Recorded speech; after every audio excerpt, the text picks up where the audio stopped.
வேதிகாவின் friend மற்றும் business partner. Vedika தனது தாத்தா அதியமானின் அறிவுறுத்தலால் கம்பெனி பொறுப்பை முழுவதும் ஏற்றாள். அதன் பிறகு பார்ட்னராக வந்த அவளது தோழன் கிஷோர் அவளது லைஃப் பார்ட்னராக ஆசைப்பட்டான்.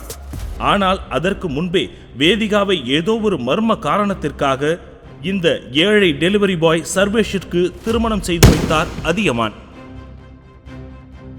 வேதிகா மிகுந்த வேதனையுடன் இருக்கையில் அமர்ந்திருந்தாள். அப்போது அவளுக்கு அருகில் அமர்ந்திருந்த கம்பெனியின் சீஃப் பினான்சியல் ஆபீசர் கார்த்திக் பேசினான். வேதிகா, டெண்டர் ஃபைனல் பண்ணுறதுக்கு நம்ம கிட்ட இருக்க எந்த இன்வெஸ்டர்ஸும் ஹெல்ப் பண்ண மாட்டேங்கிறாங்க.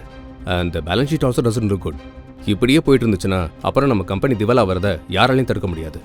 Karthik, you know very well, என் தாத்தா இந்த கம்பெனியை உருவாக்க எவ்வளவு கஷ்டப்பட்டிருக்காருன்னு எனக்கு மட்டும் தான் தெரியும். அது எப்படி ஒரே நிமிஷத்துல இந்த கம்பெனி அப்படியே விட்டுற முடியுமா? என்ன பேசிட்டு இருக்கீங்க? Do you understand? அப்படிலாம் விட்டுற முடியாது. யாராவது ஏதாவது பண்ணுங்களேன். வேதிகா, உங்க தாத்தா ஒரு தடவை ஒரு பழைய ஸ்ட்ராங் அசோசியேட்டோட கான்டாக்ட் எனக்கு கொடுத்திருந்தாரு. அவங்கள வேணா இன்வெஸ்ட் பண்ண சொல்லலாமா? ஐயோ சார், தயவு செஞ்சு இங்கே பழைய காலத்துல இருந்து கொஞ்சம் அப்டேட் ஆகி இங்கே வாங்க. இந்த நியூஸை கேட்டதுக்கு அப்புறம் ஒருத்தனும் நம்ம கம்பெனியில் இன்வெஸ்ட் பண்ண மாட்டான். Karthik, let's hear your plan. முழு வீடியோவை பாக்கெட் FM தமிழ் யூடியூப் சேனலில் கண்டு மகிழுங்கள்.